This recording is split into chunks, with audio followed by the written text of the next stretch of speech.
repeated, I'm getting a FaceTime from my mom. There's a snake in my garage. Hey, I'm on a podcast right now. You want to tell the podcast? Hi, everybody. There's a snake in my garage. Okay. Trevor needs to help me. Okay, well, I live multiple states away, so I'll call you later, okay?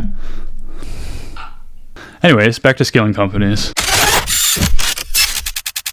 There are times where I was literally sitting on gold mines of businesses in my early 20s. I did not have the mindset to cash in on that or to make it work. 100%.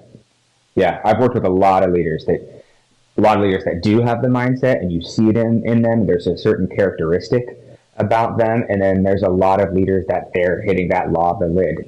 They get in their own way because they don't have the right psychology. They don't have the right mental models in order to grow, in order to make it work.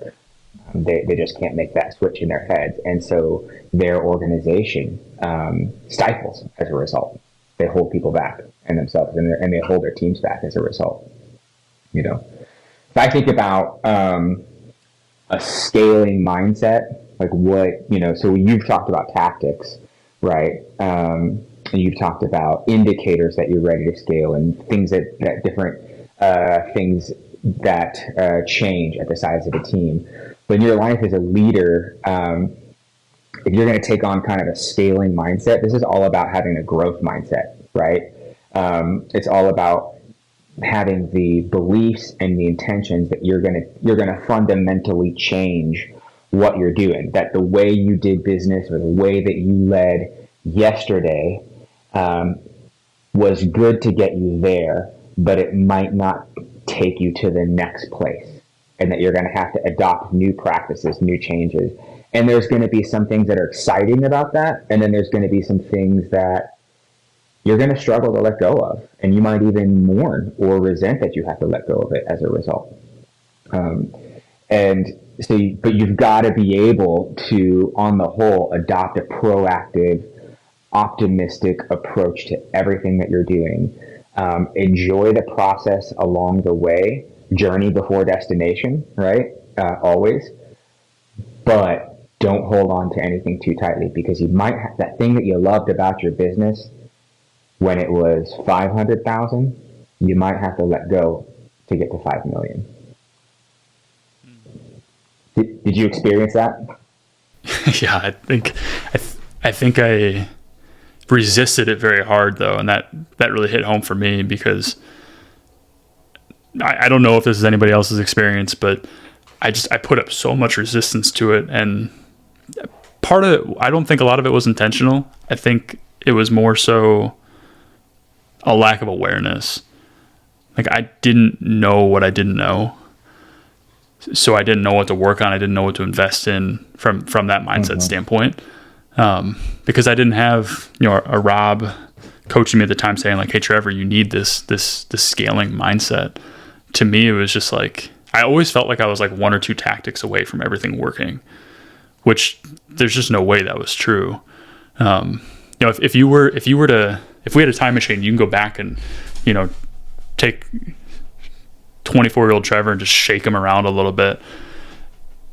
Obviously he needed a scaling mindset, but just to like help him understand what the heck that even means. How would you break it down for somebody who's clearly a noob?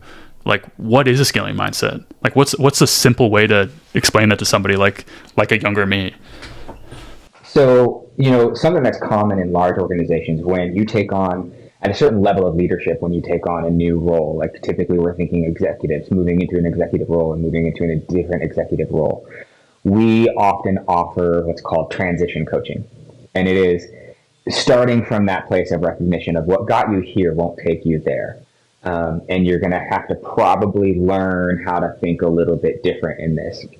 It's one of the things my husband actually is taking on an executive role for his first time here pretty soon. And I shared with him, I said, you need to ask your organization that you're moving to about transition coaching, because it starts with first awareness and intentionality. You said something a moment ago. You said, I did not know what I didn't know. Simply the awareness that there are things that you don't know is really important. That is the whole concept of like the Johari window, right? If you put two axes together, one axis being, I know, I don't know, and the other axis also being I know, I don't know, then you've got four quadrants. There's the I don't know what I don't know. It's the quadrant of danger, right? Because you don't know what's out there that could impact you, or you don't know what blind spots you have. There is the I know what I don't know. So you've developed some self-awareness and you're able to create a learning plan because you're going to grow. There's the I don't know what I do know quadrant, which is like I need to develop some trust in my own skill set. Sometimes I underestimate what I'm capable of or what my experience has taught me.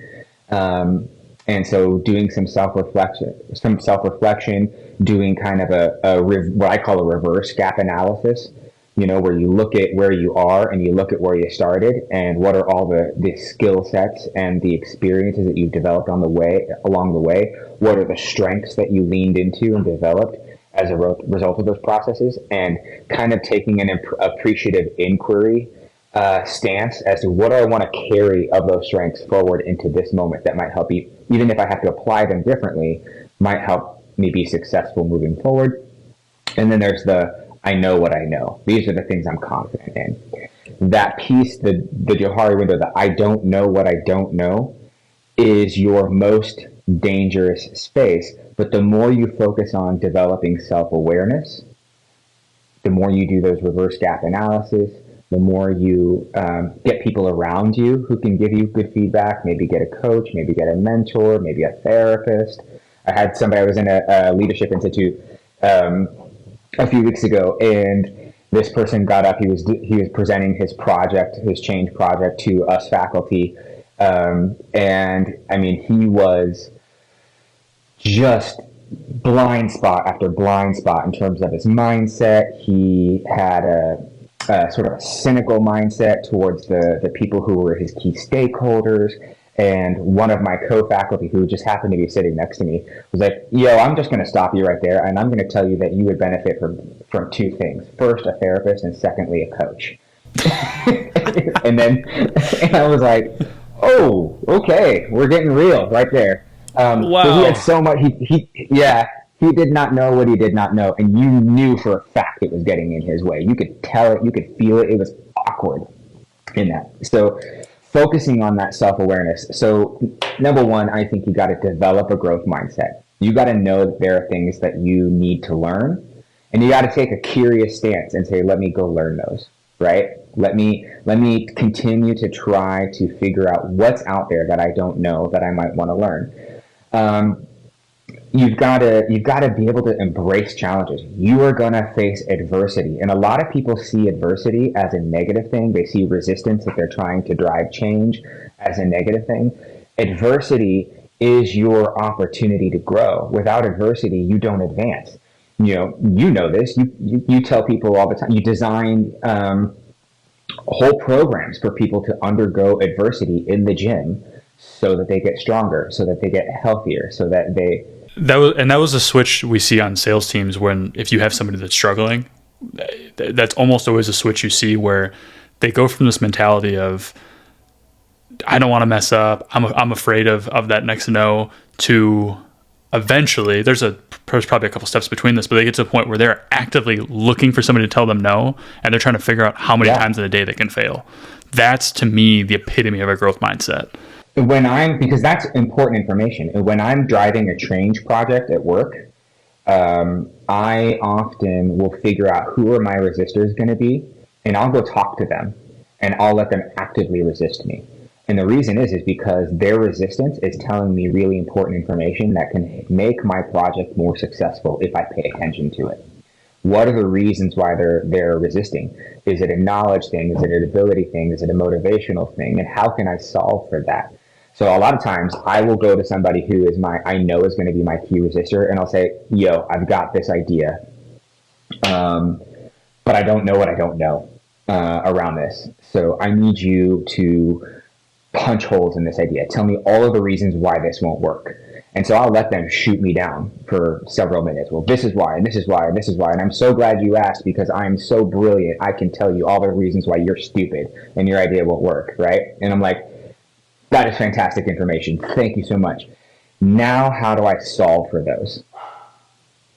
So you just told me all the obstacles I'm going to face. How do I solve for those? Because I do think that this is the right idea. It maybe needs to be iterated a little bit. Can you help me solve for those? And they're like, yeah, okay. And so then they help me solve. And so now what I've done is I've explored my I don't know what I don't know box and identified some of those unconscious or blind spots that I have that could have potentially gotten in my way. And then I've gotten my person who was going to be my key resistor to be now my partner in solving for those, and is probably now going to be my biggest advocate when we try to push this project forward. That makes sense. But in that, I've had to be willing to be adaptable and flexible. What helped me be successful in the last project might not help me be successful in this project. I've got, what helped me build that program might not work for that program. Yeah. And then I've got to constantly be willing to iterate and change. Not so much that I'm being frenetic or sporadic with what I'm doing. I need to be intentional, but I need to be able to adapt and change based on the feedback that I'm getting and the cadence of feedback, so that I can continue to drive forward. That's awesome. So I picture that being the change you'd make. You come into an organization that likely has an existing team, likely has an existing culture, and you're hearing out all the reasons they think they're so smart and don't want that culture to change, and maybe some of those reasons are right. What I'm curious about, let's take that back a couple steps. Let's say I'm a brand new business owner. I've got virtually no leadership experience, outside of maybe I've got a VA or maybe like one junior sales rep, something along those lines, and we're at that $500,000 a year mark, and we're looking to make that jump in the next 12 to 18 months to $5 million a year. And I'm going to lead a team with at least 5 people. Where can I focus my learning if I want to acquire those skills to be a better leader? Yeah, so if you've got 5 people, I think the thing is you're spending a lot of time with those 5 people, right? You're potentially, if you're in the same physical location, you might even be in the same room, the same office space pretty consistently. You're around those folks. If you're not in the same location, you're probably using online tools to make sure that you're collaborating, you're communicating quite a lot. But there's a sense of they are spending often a lot more time with you than you will spend with your team when you have 50 people, right? So there are some things that you need to make sure that you're doing really well at 5 people, because if you're not doing it really well at 5 people, you are definitely not going to do it at 50. So clear communication. You need to be able to clearly describe your vision. What is it we're trying to accomplish? You need to be able to clearly describe your values. How do we want to accomplish that? You need to be able to clearly describe what outcomes you're looking for. And, you need to make sure that people truly, fully understand you. If we're talking and they seem confused, there's some sort of communication gap between us. You need to figure out, why is that? Is it a skill set that you're not communicating clearly, or is there a knowledge gap on their side? So clear communication, crucial conversations. I have taught in the past courses on crucial conversations, how to have some of those difficult, awkward conversations that a lot of people avoid. Learn to utilize all of the different conflict management styles. So conflict management styles, you've got you've got dominance, you've got compromise, you've got collaboration, you've got avoidance, you've got accommodation, right? All of those are good conflict management skills when used in the right setting. What happens is a lot of people are only comfortable with using one or two. Conflict happens and they jump to avoidance. Conflict happens and they jump to accommodation. In some moments, avoidance might be the right. This is too high stakes, too high intensity in this conversation for us to have this conflict right now. We just need to compartmentalize, put it aside. We need to avoid it for now. Circle back to it at another moment. That might be entirely appropriate and effective in a certain scenario. But if you avoid that conflict for too long, it's going to fester, it's going to grow. How do you break that cycle? Because now I can sit back and say okay, I totally recognize that. Now because I've owned outright 2 organizations, and I've been inside of a third that I had equity in, and each step along the way, I kind of learned more, and definitely now I can look back and be like, okay, cool. Like my first organization, I probably had one conflict. Like, this is my game plan, no matter the conflict. And then by the second one, maybe I had a second tool in the shed. But I guess my question would be like, how many different nuances to relation? Like, are we talking about like, hey, there's just like 3 hard ways to do this, or are there hundreds of ways? And then my follow up to that would be, how do you? Let's say you're inside of an organization right now, you're hearing this, and you've got this pretty nasty pattern of like only doing 1 or 2. How do you break that pattern? Adopt a curious mindset and a self-reflective mindset first off. So number 1, realize that there are more than one conflict management styles. I mean, so let's count them up. I think it's like 5 or 6. You've got accommodation, collaboration, domination, compromise, avoidance. I think that might be it. Five different ones. So realize that there are more than one, and realize that you probably have a default conflict management style that you're most comfortable with. And I think if you just reflect on the last 3 to 5 conflicts you've had and what was your initial go-to action, you could probably identify what your default is. And generally, somebody will have a secondary style that if their default doesn't work, they'll flip back to that secondary style. So develop a little self-awareness on that. If you don't know, have some conversations with some other folks. Hey, when we had this argument, what did you see me doing at first?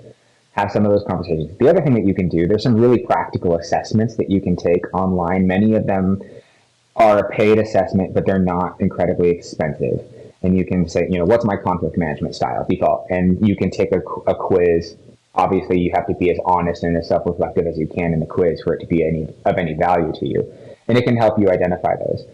The good news is there are an entire industry of books or audiobooks or courses that you can take. Let's go back to the quizzes though. Like, are we talking about like, are there like BuzzFeed quizzes for this, or like, hey, like I answer 5 questions and I can figure out like who my celebrity boyfriend is, or?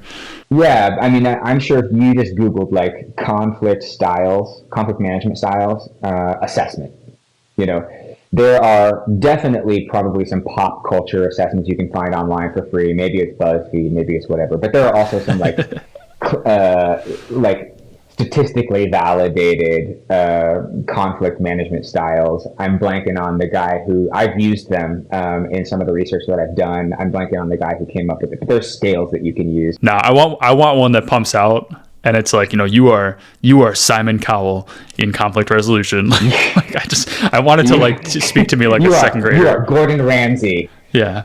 An idiot. What is this? An idiot sandwich? Yeah. You're Gordon Ramsay. I wanted to speak to me like I'm taking a quiz to find out if my second grade girlfriend actually likes me or not.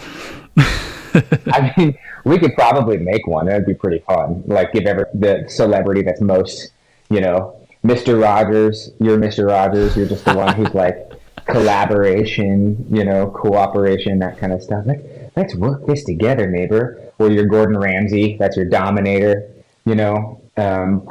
The beat down husband. That's just I will give you anything if you just shut up. Right?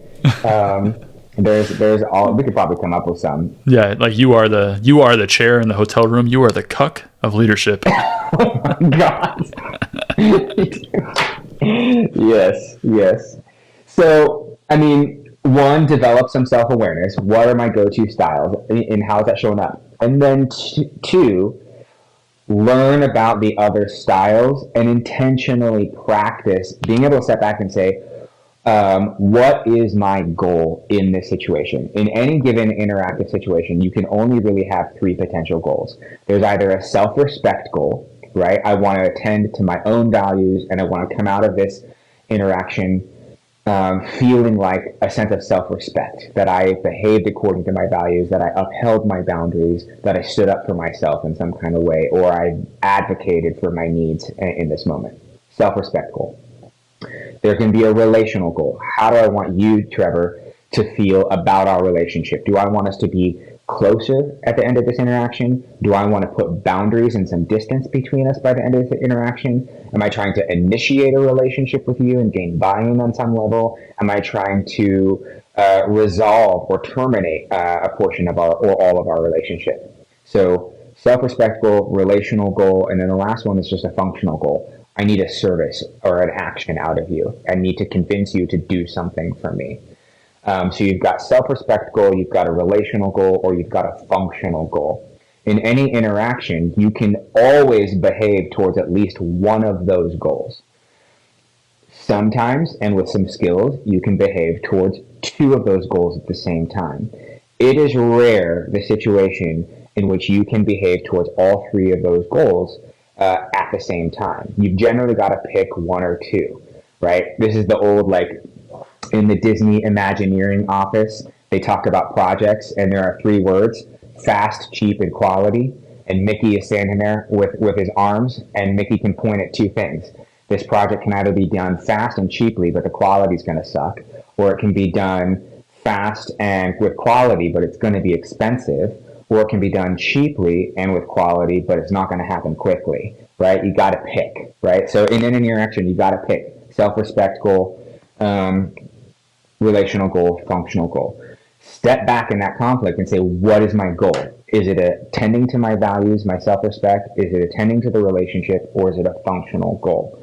And then which conflict management style is most likely to get me to achieve that goal? Communication effectiveness is not communicating in the way that you want to communicate. It is communicating in the way that will give you the outcome that you're looking for in that interaction.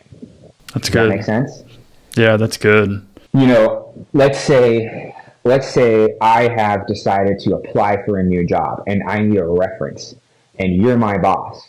And I really want you to give me a letter of reference for this job. But you and I have also had a little bit of conflict along the way. And recently, I've really disagreed with you about some things. And you've in particular behaved like an asshole towards me. Now I've got to come in and ask you to give... I don't like this example anymore. Well, now I've got to come in and I've got to get you to... Yeah, hang on. I don't like this example because there's no way that you were right and I was the asshole. I pick one, Rob. Like, oh, no, I don't. No. How am I wrong and the asshole? Come on. Age before beauty, man. I'm the older one. I was definitely right. I've got the wisdom on this one. But in this particular case, I'm right, but you're still my boss, and I got to get something out of you, right? I'll take the win where I can get it. Me walking in and telling you all the reasons why you're an asshole, and oh, by the way, can I please get a letter of reference from you, is not going to be effective conflict management style, right?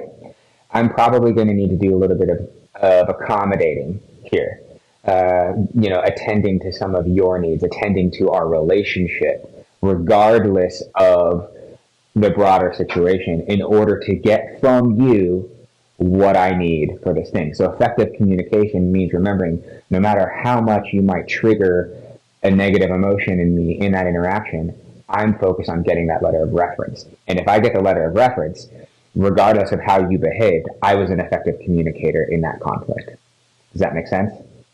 Everything comes back to sales, because in this scenario, you're just selling me on the opportunity. I mean, yeah, I guess I'm a natural born salesman. I just never had to do it in a business setting like that. Yeah, and I'm not going to hijack this because this mindset conversation is way too important, but I do find it fascinating how everybody, like so many people think they don't like sales, and yet they use it in every part of their life and every part of their job. Is it that they use sales in every part of life, or that sales uses these psychological concepts that psych scholars, communication scholars have come up with over the years and fed you all? Tomato, tomato, my man. Okay, fair enough. All right, so conflict management, boundary setting, and boundary maintenance. That's another one that you've got to be really good at. Boundaries are not about telling other people what their boundaries are, but making it clear what your boundaries are. Boundaries are about controlling yourself and what you will and will not do, where you begin and end, what you expect out of yourself, where you will and will not go. They're not about telling other people how they will show up in a space. Yeah, so I think the last thing that's really important is you really want to focus on developing a coaching mindset. being able to, so in coaching, a coaching mindset, where possible, you want to avoid using directive or authoritative approaches to conversations and switch to one that's more collaborative, one that's more empowering, and one that's more focused on unlocking the potential in your team member. So with this, you've got to get really good at asking powerful questions instead of giving powerful answers. If that makes sense. Asking open-ended questions. People like what and how questions. They get turned off by why questions. Why did you do that? Is very different feeling than how might, tell me what was top of mind for you as you made that decision. How might we think about that differently? What else, would you have wanted to know if you could go back and redo that? What else would you have wanted to know before you made that decision? What do you think was the impact of the decision that you made? Those are all good coaching questions instead of why did you do that? Yeah, I think a shift for me too, that because obviously you've got a very strong academic background in this, and for me having just experienced it, but maybe not being able to like fully connect the dots in an academic way. When I hear that, I think the shift that took place in my journey was going from this constant need to be viewed as a leader and be viewed as like the smartest person in the room to being able to, very humbly give people their shine and be like, hey, like you know this better than I do.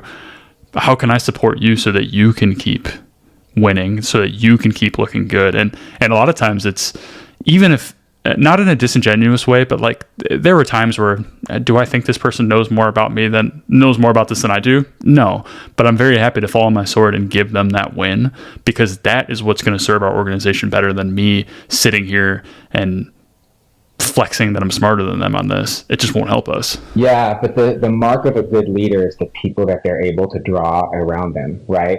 If you think you're leading but no one's following, you're just taking a walk. And so when you're building a diverse team, there's no way that you can know everything about your organization. You can't be the best at every skill set you need inside your organization. I lead a multidisciplinary team. There are a lot of things that my employees do that I do not know how to do. And when questions come up about what's right for our program, I defer to the expertise in the room, right? They follow me not because I'm a good EEG technician or an EMG technician or because I can interpret a transcranial Doppler test. They follow me because I know how to develop programs. I know how to bring diverse skills together. And then when the issue at hand is about their skill set, I defer to the expertise in the room. And so I've been able to gather quality people around me and recruit a quality team, not because I'm always the smartest person in the room. Oftentimes the topics that we're talking about, I'm the least smart person in the room, but I'm able to pull out their expertise, and I'm not in any way challenged or threatened by them having more expertise than me. But how would you challenge a founder that says, Rob, that's great, but in your scenario, obviously, because you're not an EEG technician, like of course they know how to do that. But in my scenario, as a founder, I've done their role and I did their role better than they did before I hired them. How would you coach that founder through that? I would probably say, what evidence do you have that you did it better? Well, let's just role play this, right? Okay. Because I think it could be a good conversation. So I'll just wind back the clock back to 24-year-old me, because I probably believed this, right? So ask it. What evidence do you have that you did it better? Yeah. So when I was on the sales floor, I was doing $115 a month on average in contract, and this guy is taking about 20% more sales calls than I was able to in a month, because obviously I had founder duties, and he's closing about $60,000 a month in contract. What do you think might be the barrier for that individual? To be honest, 24-year-old me would have probably found a polite way to say he's not as good as I am. Yeah, I think the question there is what is different about the two of you? What is the skill set you think he's missing?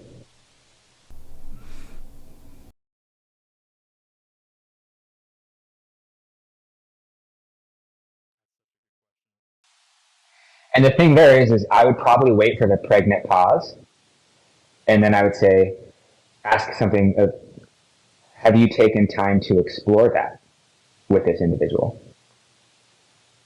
What conversations have you had with them about their sales performance, the tactics that they're using? You know, In that scenario, 99 times out of 100, it's a mentality shift. Because are there plenty of hard skills that potentially I had that they needed to refine? Sure. But the skills the skills was what they needed to walk through the door. Like, I wasn't hiring people that didn't have the hard skills. right. It was, they come in, maybe they had a couple losses in a row, and when that would happen to me, awesome, brush it off. I'm same person. I'm like same mentality tomorrow. Like I'm like great salespeople are like relief pitchers. They come in to close the game and they blow a save every now and then, but they got to pitch again tomorrow, and they can't think about yesterday. New salespeople, or just I think a lot of roles in general, they're so much more fragile. They take a loss, they have a bad day, and it just compounds and rolls down the hill. But the fundamental attribution error that a lot of leaders make is that they think that the reason why their team is not performing is because they're not motivated enough to perform. That might be true, but it also might not be true. It's not always a motivation issue. It might be an ability issue. It might be a resource issue, a skill set issue. The important thing is to take time to be curious and to seek to understand. The other thing here is you ask the question around a skill set that you already know you're successful in and you feel is one of your primary core strengths in an organization. Let's go to something that is outside of your core strength. So you're great at sales. You quite literally consult on helping other people build their sales teams. So an example around your salespeople isn't probably the most realistic answer here. Let's talk about IT, the IT infrastructure that you need in order to do fulfillment. Or let's talk about financial forecasting. Or let's talk about contract negotiations or contract management. Or let's talk about human resources management and legal stuff. Odds are that if you had a resource to fulfill those things in your team, those are diverse skills that you might be literate in, but you're not going to be the expert in the room. And if you try to sell me on the fact that you're an expert in HR, then you're either a damn liar or you don't know what you don't know. Yeah, for sure. So the key is... Well, in that situation, though, because I've never hired it for HR, but I've definitely hired for things that are outside of my core competency. Yeah. And I do think an immature founder, or maybe just a founder that's going through this for the first time, there is that initial, like, it could be a day, it could be 48 hours, it could be 3 weeks, it could be 6 months, but there is that initial period where when you bring them in, because as a founder, you were filling that gap in some capacity, even though they might have a background in this, maybe they've done it, there is that initial where, like, I wouldn't say you know more than they do, but you can probably fill that role better for them. And what I would advise that founder is, obviously you need to be giving them the support to succeed as soon as they can, but let them fail. Don't just swoop in right away and do it for them. What you're talking about is the onboarding process. It's not that you know more than they do or you're more skilled in that area than they do. You're onboarding them. And the thing that you need to focus on as a leader is onboarding them really, really well so that they can help them understand what success in 30, 60, 90, 120 looks like. Help them identify a learning plan. Give them an opportunity to familiarize themselves with the organization, with the context, with the content area that you've got. That is not speaking to their skills. They're not operating at the top of their skill set yet because they have to learn the context, the content area, your particular organization. But that doesn't mean that their skill set isn't up here and that they can't develop some early wins or that they are not more knowledgeable in that area than you are. They're onboarding. So I don't think you can measure you can measure whether or not you know more. And I think the fundamental mistake a lot of leaders make is they think that no matter what topic we're talking about, that they somehow have to give the impression that they know more than everybody else and that they're in control of the room. And if you do that, your organization will only ever operate at the level of your skill set. Yes. You will never be able to. Yes. Because when you do that, you're putting a glass ceiling on everyone. Yeah. You're not allowing them to go beyond you. Yeah. And I've done that. I had a conversation with a surgeon one time. Surgeons are notorious for sort of this God complex. It's the stereotype, right? And in fairness to surgeons, we spend all of their training telling them that they are the smartest, most precious little boys and girls in the room, that they know everything, and that everyone else in the room should defer to them, right? And to be clear, that's their experience from like the day they're born until they're like 30. For many of them, maybe not when they're around their peers. They know that their peers are in the same boat, but at least when they're around everybody else, right? And so what can happen to a surgeon is they take that mentality that makes sense in the OR. They are the smartest person in the room when they're in the OR. They are the expert, and they are in charge. And you do want everyone deferring to them in the OR, right? To a certain extent. There's other things happening there, but for the most part. But when we leave the OR, they're not just as equally skilled and smart at everything else that happens in care delivery, right? So I had this conversation with this surgeon one time, and we were talking about a project and change management, and I was teaching them about, I need you to be an executive sponsor of this project. You've never had to be an executive sponsor before. There's something I mean very specifically when I talk about executive sponsorship and the leadership actions I'm going to ask you to take as an executive sponsor. What's most important for you to know is in any change project, the number one predictor of the success of this project is the active and visible involvement of the executive sponsor. I'm going to give you some very clear tactics that I'm going to ask you to do, and I'm going to give you some very clear strategies on how you're going to execute those things. This surgeon struggled with being taught something new because he was the smartest person in the room, right? And he's like, oh, you don't have to teach me. I know what I'm doing. I lead in OR, and all these other. He had a lot of ego coming out, right? And I said to him, let me ask you this question. I said, can I come and visit your OR? And he said, yeah, anytime. I said, can I have the scalpel? Can I just take a shot at it with patient? He's like, hell no. I said, why not? He's like, because you don't know what you're doing. I said, but I'm smart in a lot of things. I'm really highly skilled. And he's like, yeah, but you've never done surgery before. And I said, right. You've never led a change project before. These are different skill sets. Tell you what, man, I won't pick up a scalpel. You don't tell me how to lead a change project. How about you lean into my expertise on this, and I'm going to lean into your expertise if I ever need surgery, right? And so now, end of the day, we got through that, and it was great, and it was very successful. But the point of the conversation was, outside of your core competencies, you can, should, and want to have people on your team who have greater skills than you, who have a diversity of thinking and a diversity of skills. And the only way that you're going to be able to recruit them, keep them, and leverage those skill sets is if you realize they're smarter than you. And if you defer to them when the moment comes. But if your ego won't let you be the smartest person in the room because you're the founder and it's your company and this is your baby, then you are doomed to only operate at your skill set, and you don't know what you don't know, because this is not your core competency, right? And that's a harsh lesson for leaders to learn. But the best lesson leaders can learn is humility. You can get a lot of bravado because you got some early success, and I know all this, and I've done that, and I went from 500,000 to 5 million.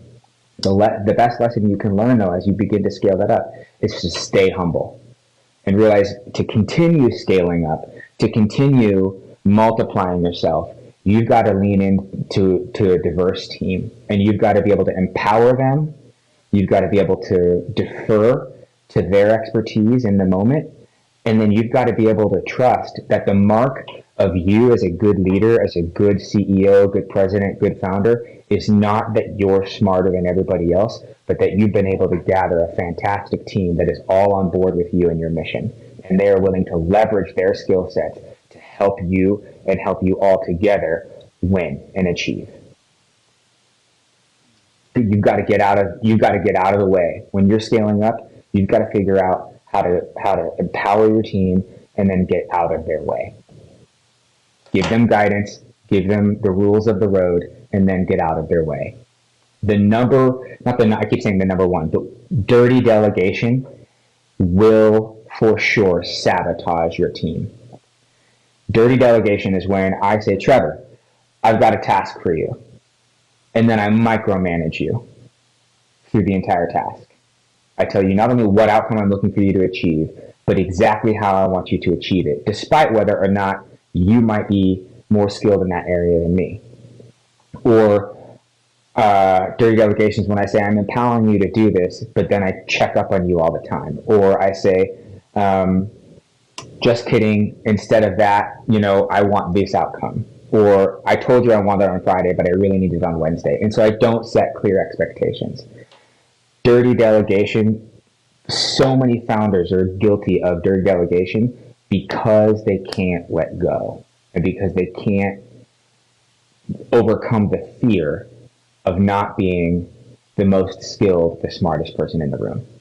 How do you get over that? Because I'm sure there's just a cohort of people that do and do not ever experience that. So if you are in that group of people that do experience it, like, what is there one thing you can do to just overcome that hurdle?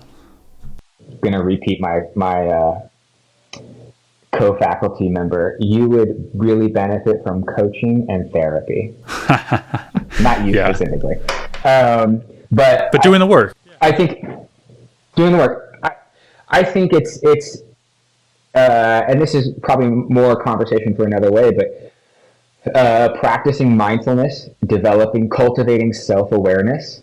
When you are feeling resistance to something, when you're feeling anxious about something, being able to observe, externalize that feeling, detach from it, realize that I don't have to believe everything I think, I don't have to believe everything that I feel, that I can't necessarily talk myself out of how I feel, and how I feel is real, it's important, it's valid, but that doesn't mean it's consistent with reality.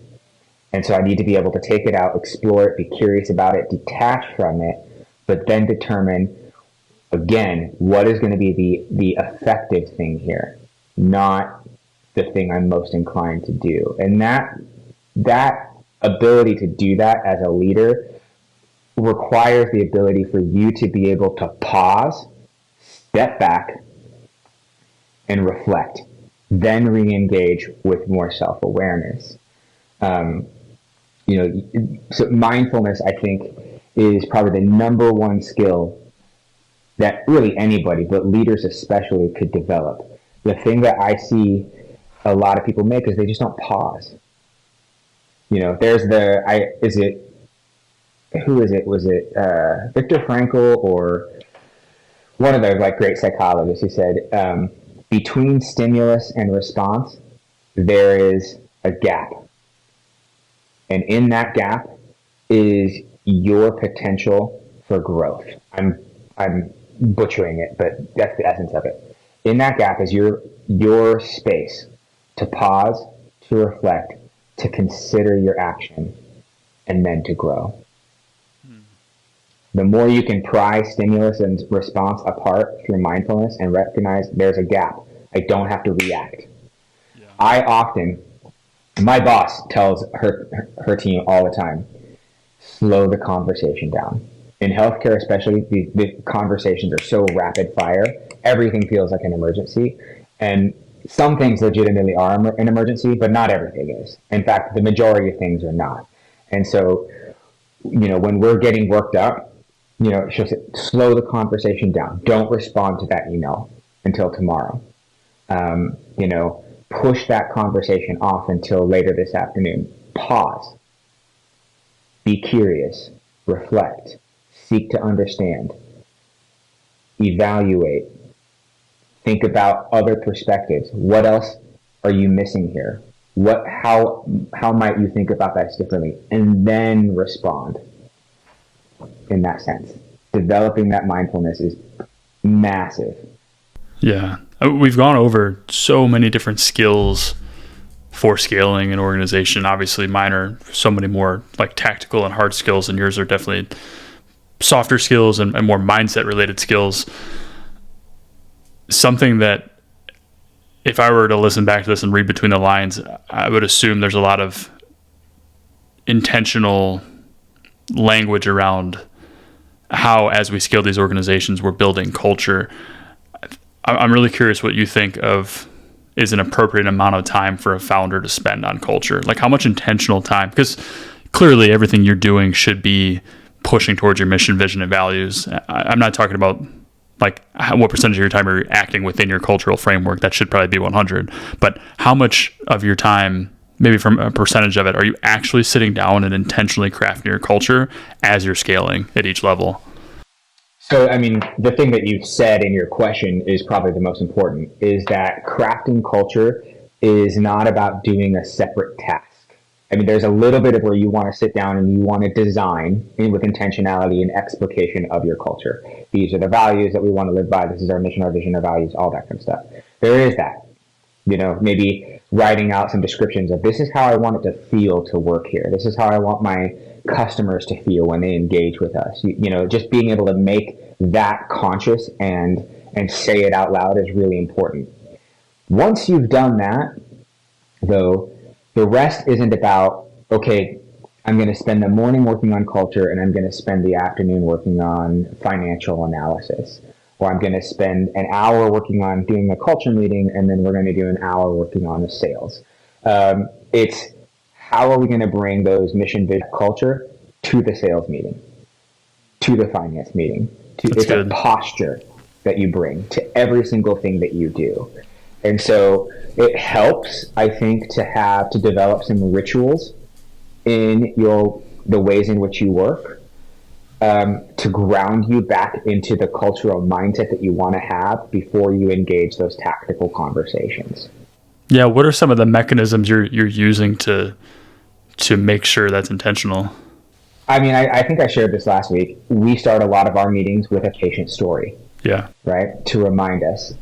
Those are always so good. In our one of our service lines, back when I was organizational effectiveness consultant, I worked with them to craft a particular approach to their culture, because they said we want to create a certain feeling when you're engaging with this service line, no matter what location you're going to, that it feels there's a consistent feeling about what it feels like to work in this service line or what it feels like as a patient to engage in the service line. And so we created what essentially became like mantras that they bring to, mindsets that they bring to every single thing that they do. So one of them was, anytime that they are making a decision, they will step back and say, is this decision patient-centric? Is the patient at the center and getting the most benefit out of this decision? If not, it doesn't make sense.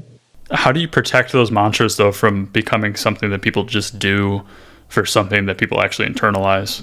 So they built it into the structure of their meetings. So when they come to a decision point, then one of the things that they have to do is stop and wrestle with the question together as a team.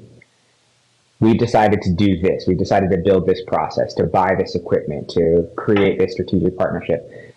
How is the patient at the center of this? They have to they force themselves to answer that question. And if they can't answer that question, then they need to keep iterating until they put the patient at the center of it. So I think part of that then is framing it as a question. Yes. Right. Yeah. I think that's an important piece of that. Yeah. And so they've got, is this patient-centric? They also require themselves to answer the question, what are we missing? Who else should we have brought to the table? Because there's potential. We don't know what we don't know. What are we missing? And they apply that. Obviously, they try not to get into analysis paralysis, but they at least ask the question, right? And try to get to a comfortable place of, we feel like we've achieved some measure of information saturation here.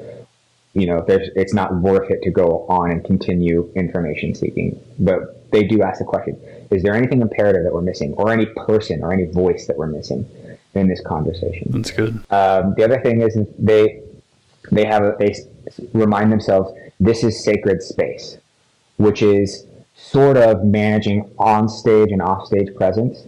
As a healthcare leader, you're on stage anytime you're patient-facing, But you also need some moments when you get to be off-stage, when you get to be a little bit irreverent, or you get to put the weight of the patient case down.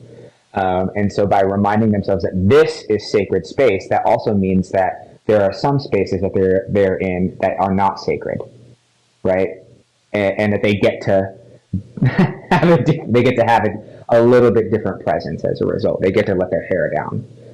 This is sacred space. This is not, and they indicate that in how they're engaging. We came up with like 4 or 5, but those are the top 3 I remember. It was about 4 years ago. But building in practices and habits over time, that creates a certain feel to the way it works, and it becomes ingrained in your DNA. So it's not about doing a separate activity. It's about bringing a certain posture to your business operations and every decision that you're making, and building in some habits to help you remember to do that. And hardwiring in your policies the ways in which you benefit when you're aligning to your culture. That's awesome. Matt, well, we've covered a ton of stuff about scaling, from $500,000 a year to $5 million a year and beyond. If you're watching this, and well, obviously, if you just heard me saying that, you're watching it, so it's kind of a dumb thing to say. But let us know in the comments what you thought about it, whether you liked it, disliked it, feedback you have for us. If you are someone who has a business that is at the $500,000, maybe you're somewhere between $300,000 a year, $1 million a year, and you'd like to get to that $5-10 million a year mark. That's exactly what we're here to help you do. So feel free. I'll put some way to contact us below. I've done that inside of 3 organizations now, 2 that I owned outright, 1 that I had equity in. Rob has helped multiple organizations, not only as a consultant, but even in his own service line, make far bigger jumps than that. So even if it's just having a conversation, we're happy to help. Clearly, as we've rambled on this now for, an hour and 41 minutes, we clearly enjoy talking about this. So if that is you, we'd love to have a conversation, see if we can help in any way. I'm sure I'll think of some contact, whether it's booking a call or sending an email or something. I'll put that in the show notes. But I think, Rob, that's the pod. That's the pod.